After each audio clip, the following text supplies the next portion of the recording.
Hi, Jared here again. Uh, on at the beach again, making my new video. Uh, and the weather is a lot more cooperative this time. I'm very happy about that. I'm making plenty of vitamin D as I'm making this video with you. But anyway, so I wanted to make a video, sort of summarizing the results of my fat-soluble vitamin experiments. Uh, Over the past several months. And I originally got interested in doing this set of experiments because of an issue that sort of crept up very slowly on me before I left Missouri, and it got a lot worse. Gosh, I'm getting sand blown in my face. It got a lot worse once I came down to Florida, and to the point where I really felt I had to do something about it. And it was really just sort of this syndrome of like my skin just looked sort of fried, and my energy was low, and I had some joint stiffness, and my I was also hungry all the time, which is just totally out of character for me at this point.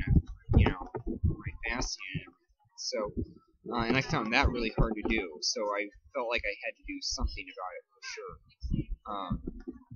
And it was just not good. And sort of the paleo people I had talked to this issue about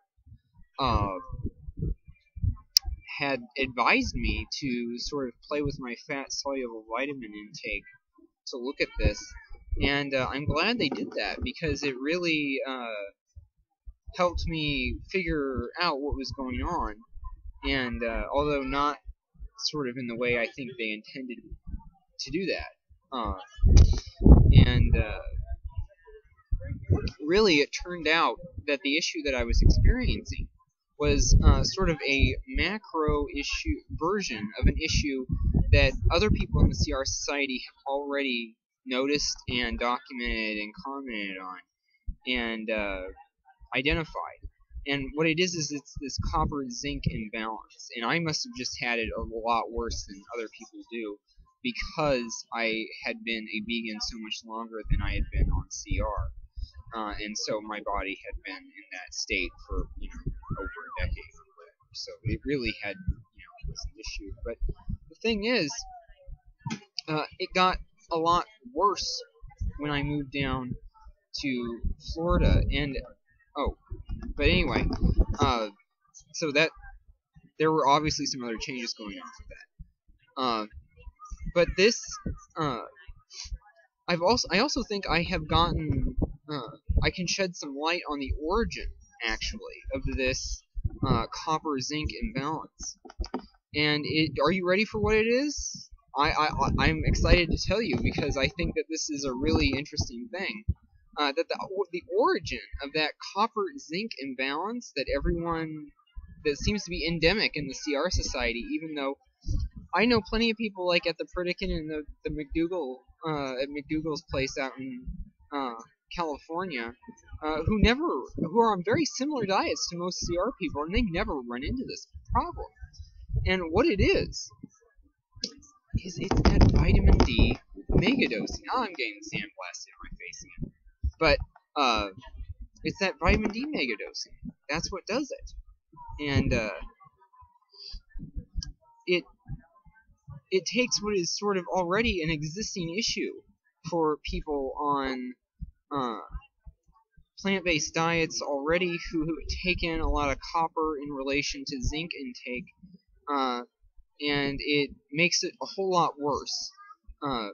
Because that vitamin, when you're taking in just that mono vitamin D, it increases your intestinal calcium transport.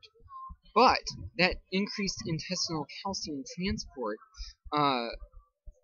interferes with, if you get enough of it, obviously, it'll interfere with your zinc absorption, right? And in natural foods, you never run into mono vitamin D. It's always vitamin D with a small amount of vitamin A. And so this is really uh, uh, sort of a problem that is on top of a problem.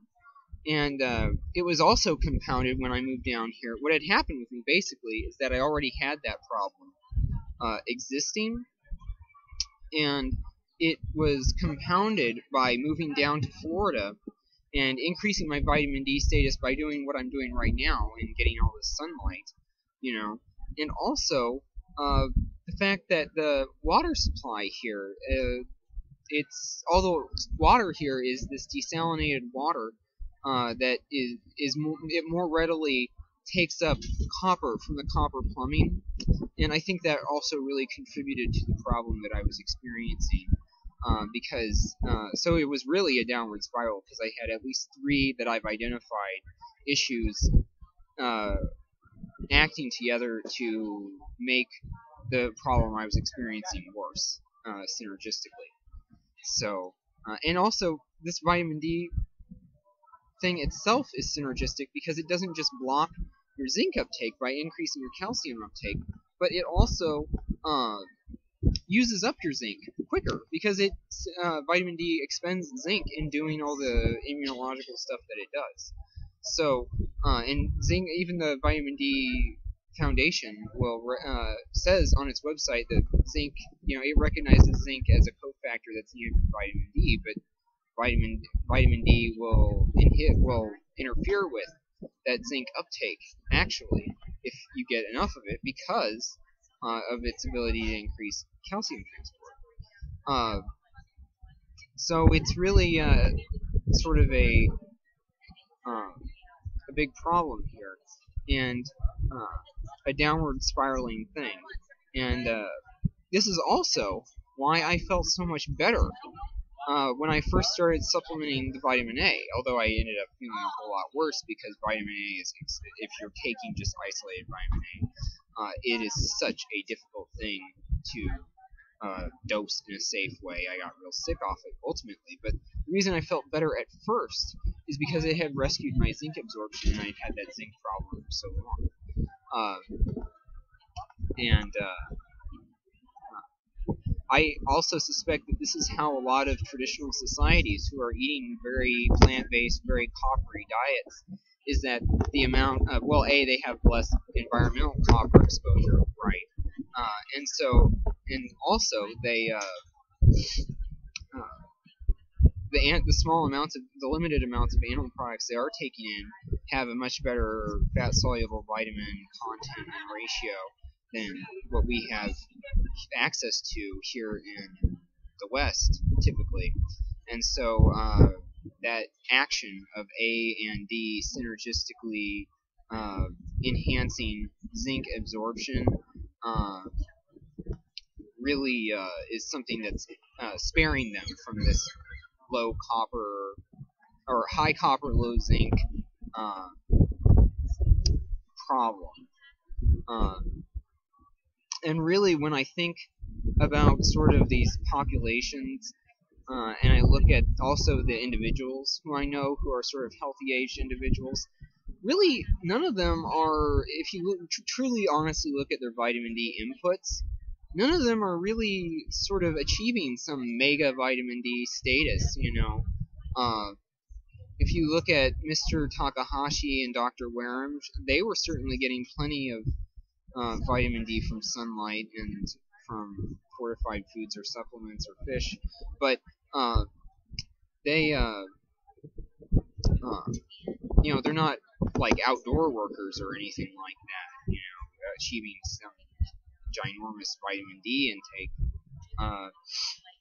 And if you look at Bernardo Lapaio, he really messes this up because and I could be wrong. If anyone has any information about this, feel free to correct me, but my impression from his life story that I've heard is that he lived in New York for a long time, and he's certainly getting D from fish, but he's also getting vitamin A with that, and He certainly wasn't some outdoor worker getting tons of sun all the time. Although I could be wrong about that. Like I said, feel free to correct me if you have knowledge to the contrary. But he's also African American, so presumably his vitamin D need is going to be higher, and his ability to make it from sunlight is going to be lower. So, really, I don't see a lot in terms of what I see out there. And also, like Annette Larkin, she certainly gets plenty of sun, but she's not, achieving some super high D status as far as I can tell. And really, so there's got to be some other thing there. And also, just from my own experimenting with it, and also based on some other research that's been done, I strongly suspect there's a degree to which having a high intake of prebiotic fiber in your diet, as well as probiotic foods, lowers your requirement for vitamin D, because we know that certain probiotic commensal helpful bacteria do upregulate the vitamin D receptor, and certain pathogens have actually adapted or have evolved a way of getting around human innate immunity by trying to knock out that vitamin D receptor, which is something that the people at the Marshall Protocol are absolutely 100% right about, and it's a really neat thing to learn about. Even though I think there's not a lot of evidence for their other claims, at least at this time,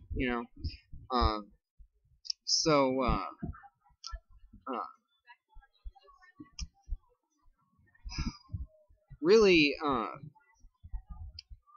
I think if you wanted the issue with vitamin D and fat soluble vitamins is the same as with this A to D ratio. I think the issue is exactly the same as it is with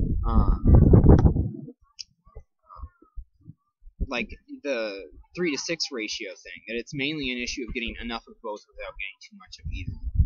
You want to get enough to maintain normal mineral metabolism, but other than that, don't really worry about it. And these these ultra healthy populations, are not taking in giant amounts of preformed A, D, and K from food. They're not taking in those giant intakes. They're taking in relatively limited amounts of those things. So it's not like there's some huge need for these things that vegans really have to worry about. If they're needed in very small amounts, and you can probably achieve them very easily and cheaply. And I certainly don't see much case anymore for taking these multi-thousand IU doses of vitamin D as an isolated thing. At least for healthy people, right now, I think what I'm going to do is I'm going to try and have D inputs that are like what I see in a lot of these long-lived people. I am going to be taking in, maybe a couple hundred. Like if you were to have, some tuna or something, that would probably at best supply, a few hundred IU of vitamin D a day, combined with some a pinch, really, of preformed vitamin A, something I could probably get from like a fortified soy milk or some fortified food I'm eating, and I probably don't even really need it if because it really just lowers your need for vitamin D that much.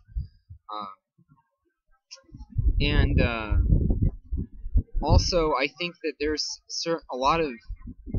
there's this interesting interaction. I have a reference for this if you're interested, but they basically have. I think that this this vitamin A, D, zinc system is related also to this age-related, and consequently this issue that these CR people run into with megadosing D is related actually to this decline, this age-related decline that's been documented with increasing copper and lowering zinc ratios in the body that has been documented to correlate with a lot of negative health outcomes, including diabetes, and I think it is actually related also to the infamous